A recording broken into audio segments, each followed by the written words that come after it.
polícia tá rondando aqui a área. Foi queimado aqui o incêndio.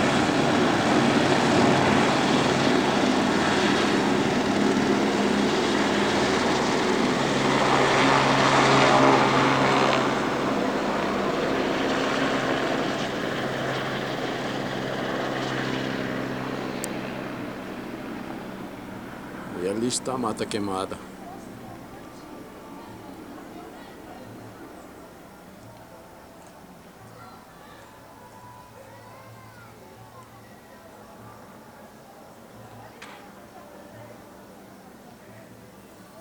Aqui a mata após queimada. O incêndio que tomou conta. Isso aqui, creio eu, que seja um incêndio criminoso.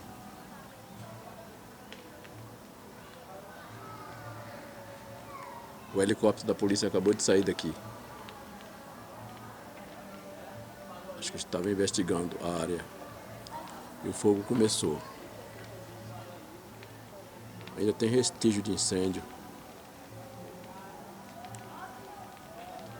Consome tudo que veio pela frente esse fogo.